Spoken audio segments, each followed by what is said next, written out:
Well, Mindset Monday.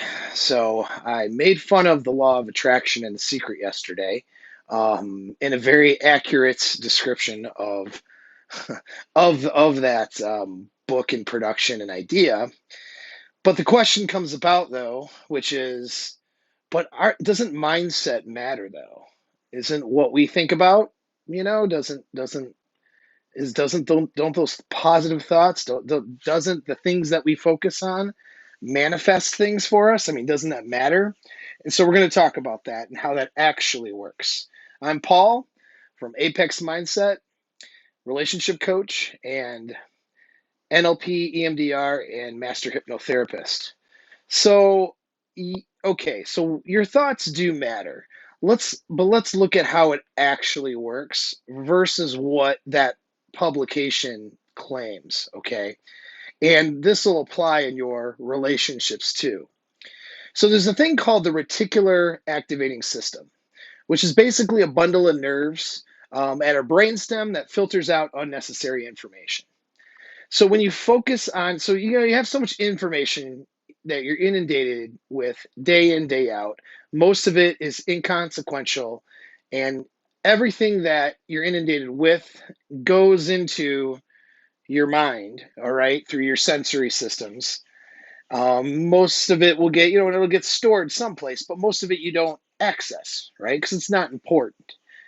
So the reticular activating system is deciding what's important and allowing you to have that focus. So, for example, if you're thinking of opportunities to make money as an entrepreneur, you'll see different opportunities that you maybe didn't see before when you weren't thinking about and being intentional about those things. So, there is something about being intentional, right?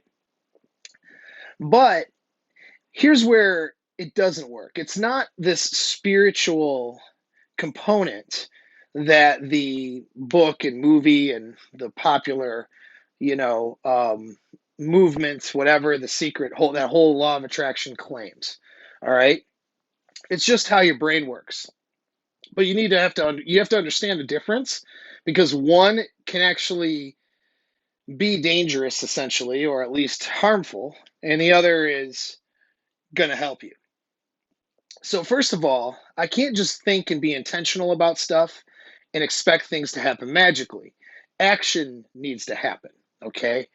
And I'm not always in control over all of the outside forces. I can only control my own action and reactions to things on the outside. So applying that to relationships. So if my partner is not being and showing up the way that I want, I can't just think and meditate and intentionally think that, my partner is going to change or my partner is going to be different. If I just put the feelings and thoughts into the universe, then, she'll magically start changing and being different.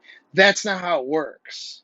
Okay. But see, that is very appealing to our narcissistic culture that we live in, where you're the center of your own universe and you get to create your own reality. Well, no, reality is reality. Okay, you can create your map of that reality, but objective reality is what it is. And so, if somebody's not going to change their behavior, if your partner is toxic and they're going to continue to be toxic, thinking into the ether world isn't really going to help you. You have to do action that's going to inspire change in them. They have to decide to do action to make those changes. And if they don't decide that, then they're going to continue to be toxic. Then you have decisions to make. Okay. So, putting thoughts into the universe, that's not really how this works. But reticular activating system is like, to give another example, like when you've heard this common example before. There was a time when I wanted to potentially buy a Dodge Challenger, okay. And so I was like, yeah, that'd be a cool car to have. And then I started noticing how many people had Dodge Challengers. It was like everyone. So there's so many Dodge Challengers around, I kind of lost that feeling of wanting to have that car because it's what everybody else had. But it's not about that. It was the number of people that own Dodge Challengers didn't change from the time I thought I might get one versus prior to that. What happened was I was noticing it more. So, you can focus on it. That does open up the idea of garbage in, garbage out. So if you're putting garbage and negative and bad thoughts in your head all the time, and bad thoughts about your partner, bad thoughts about, your work activity, all that stuff, and you're focusing on that, well, then you're going to see all the negative that's out there. And you can see this stuff play out in relationships when people are in conflict with each other, you know, they're focusing on the negative aspects of their partner. And so that magnifies all of their negative qualities. You know what I mean? Because that's what they're intentional about is the negative stuff. And so this does play out in relationships. It does play out in real life. But there has to be action and behavior that's behind it, first of all. If you want to initiate change, you have to do stuff. Okay.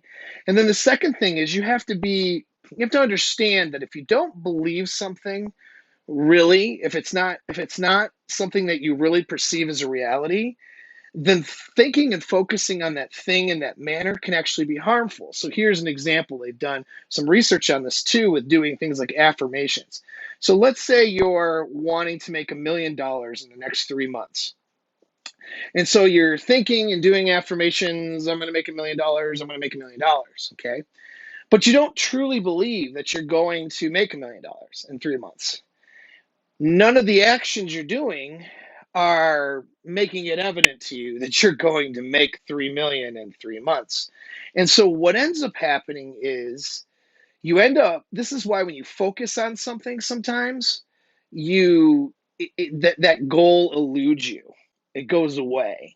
You don't achieve it because you're too focused on it. Have you ever had that happen before? The reason that'll happen is because if you don't believe that it's a reality and none of your actions are matching up with that being a reality, then when you focus on that thing, like, hey, $1 million in 3 months, what ends up happening is your reticular activating system is actually seeing all the negatives and the reasons why you're not going to make $1 million in 3 months. You see what I'm saying? Because you truly don't believe that that's the case. And it's not just about belief, it's that the objective truth that is out there and your actions are demonstrating that you're not going to achieve that thing.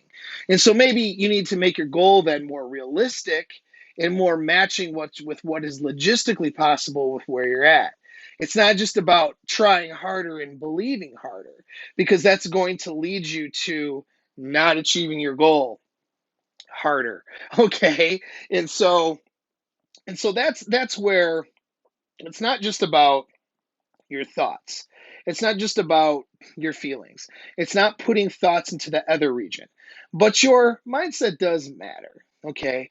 So you do want to guard and safeguard the information that you're focusing on and make sure that it's real. It coincides with your actions, and make sure that your thoughts match your actions and match the objective truth of the world. And that's what's important.